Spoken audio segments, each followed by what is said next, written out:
नमस्ते दोस्तों, क्या आपने कभी सोचा है कि हम अपनी आराम की जगह यानी कंफर्ट जोन में क्यों रहना पसंद करते हैं? जब हम अपनी आराम की जगह पर होते हैं तो हमें सब कुछ आसान लगता है। हमें किसी भी चीज का डर नहीं होता और हमें लगता है कि हम सुरक्षित हैं। हमें लगता है कि हमें किसी भी नई चुनौती का सामना नहीं करना पड़ेगा। लेकिन दोस्तों, क्या आप जानते हैं कि यही आराम की जगह हमें आगे बढ़ने से रोकती है? जब हम अपनी आराम की जगह में रहते हैं तो हमें नया सीखने का मौका नहीं मिलता। हम अपने डर और असुरक्षा की वजह से नई चीजों को आजमाने से डरते हैं। हमें लगता है कि अगर हम असफल हो गए तो क्या होगा।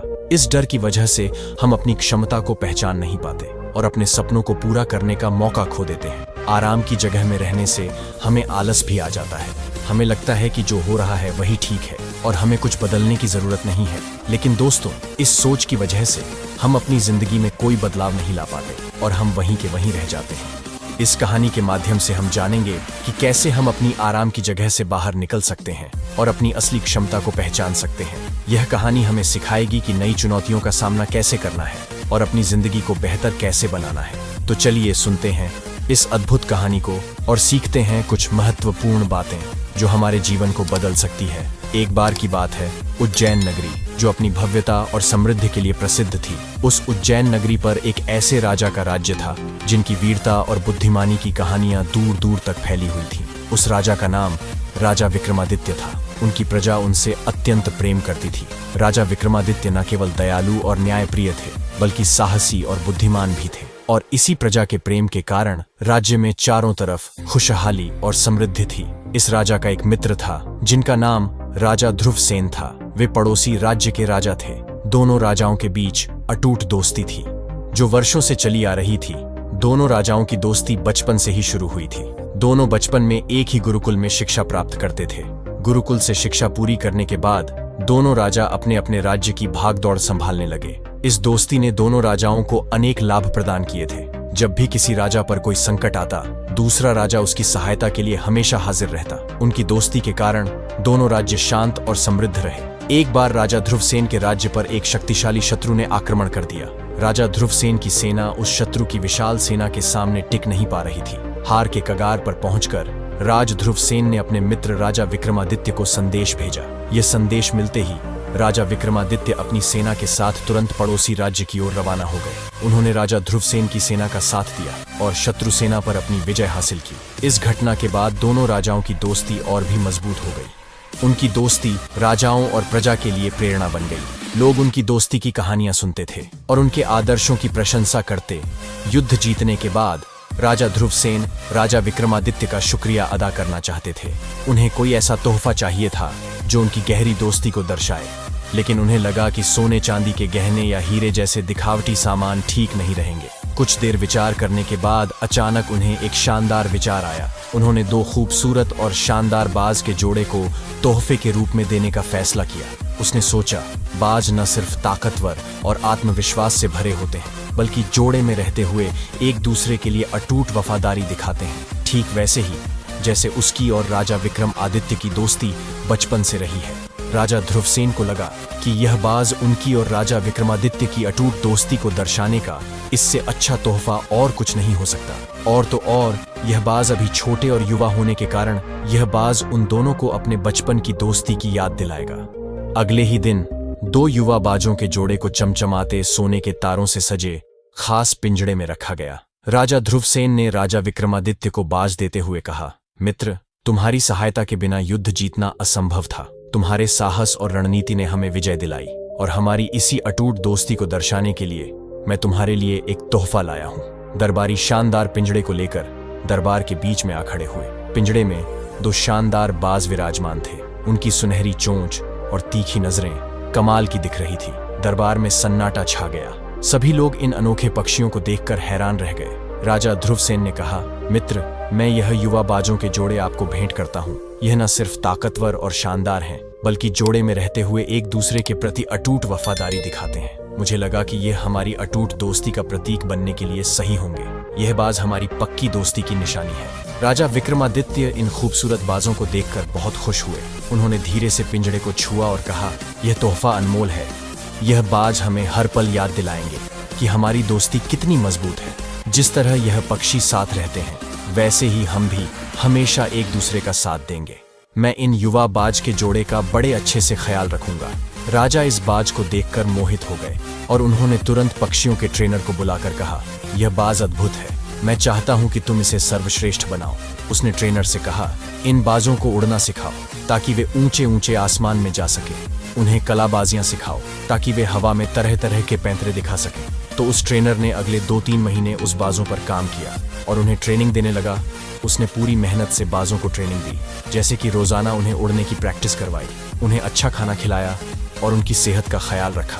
पहले उसने बाजों को छोटे छोटे स्टेप्स में उड़ना सिखाया। धीरे धीरे बाजों ने ऊंचे ऊंचे आसमान में उड़ना सीख लिया। फिर उसने उन्हें हवा में कलाबाजियां सिखाई। बाज अब हवा में तरह तरह के पैंतरे दिखाने लगे। बाज बहुत तेज और समझदार थे। उन्होंने सब कुछ जल्दी सीख लिया।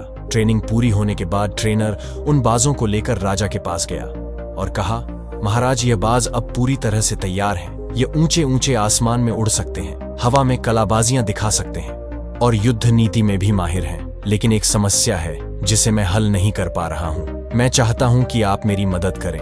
राजा ने पूछा, कैसी समस्या? तुम तो इस राज्य के सबसे होनहार पक्षियों के ट्रेनर हो, तुम्हें कैसी समस्या आ गई? ट्रेनर ने जवाब दिया, एक बाज तो बहुत ही शानदार उड़ता है।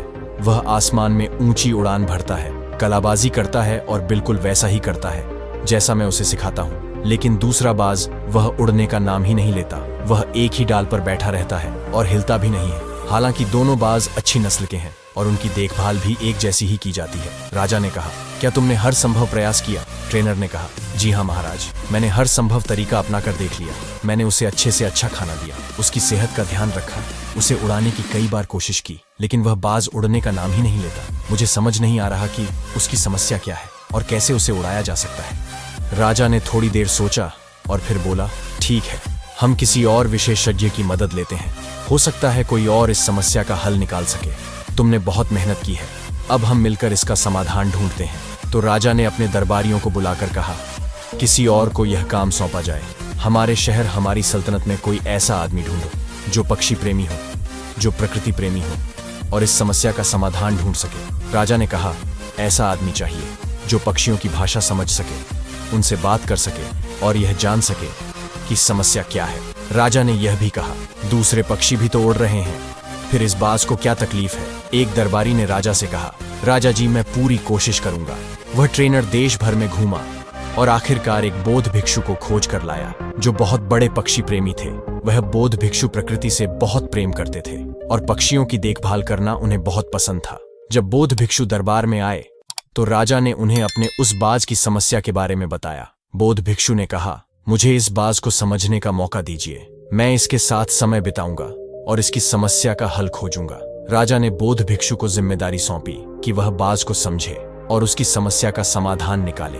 वह बौद्ध भिक्षु पक्षी के पास गया और उसके साथ कुछ समय बिताया। उसने देखा कि पक्षी के पंखों में कोई समस्या नहीं थी, बल्कि उसे डर लग रहा था। उसने बहुत प्यार और धैर्य से पक्षी को समझा कि उड़ान भरने में कोई डर नहीं है। अगले ही दिन राजा अपने बगीचे में उन बाजों को देखने आया। राजा ने देखा कि दोनों बाज मस्त उड़ रहे थे। राजा ने हैरान होकर पूछा, यह कैसे हुआ? यह तो एक चमत्कार जैसा है। तब उसके दरबारियों ने बताया कि यह एक साधारण बौद्ध भिक्षु ने किया है। राजा ने उस बौद्ध भिक्षु को बुलाया और पूछा, तुमने यह कैसे किया? बौद्ध भिक्षु ने राजा को उत्तर दिया, महाराज, इस बाज की समस्या सिर्फ उसकी मनोवैज्ञानिक स्थिति से जुड़ी थी। आपके राज्य के बगीचे बहुत ही सुंदर हैं।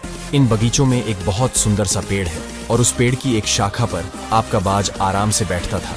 वह शाखा उसे सहारा देती थी, उसे ऊंचाई पर बैठने का मौका देती थी। उस बाज को आपके बगीचे और पेड़ के आराम से मानो प्यार हो चुका था। वह अपनी सुविधा की जगह से निकलना नहीं चाहता था। बौद्ध भिक्षु ने आगे कहा, महाराज, मैंने देखा कि बाज उस शाखा पर बैठा हुआ है और उड़ नहीं रहा है। मुझे समझ में आया कि जब तक वह अपनी सुविधा की जगह पर रहेगा, वह उड़ने की कोशिश नहीं करेगा। हमें इसे इसकी सुविधा की जगह से दूर करना होगा। मैंने सोचा कि अगर हम इसे मजबूरी में डालेंगे तभी यह उड़ सकेगा। बौद्ध भिक्षु ने बताया, मैंने कुछ खास नहीं किया, मैंने बस वह शाखा ही काट दी जिस पर बाज बैठा था। जैसे ही शाखा कटी, बाज को उड़ना पड़ा, बस वह अपने आप उड़ने लगा।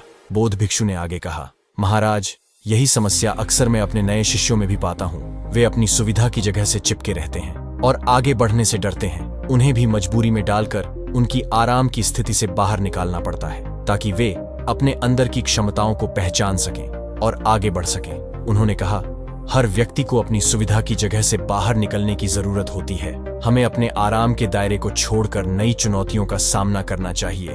तभी हम अपनी असली क्षमता को पहचान सकते हैं और जीवन में आगे बढ़ सकते हैं। राजा ने उसकी बात सुनकर सोचा और महसूस किया कि कभी कभी हमें अपनी सुरक्षा की शाखा को छोड़ना पड़ता है ताकि हम अपने पंखों का सही उपयोग कर सकें और स्वतंत्र रूप से उड़ सकें। राजा ने उस बौद्ध भिक्षु की तारीफ की और उसे इनाम दिया।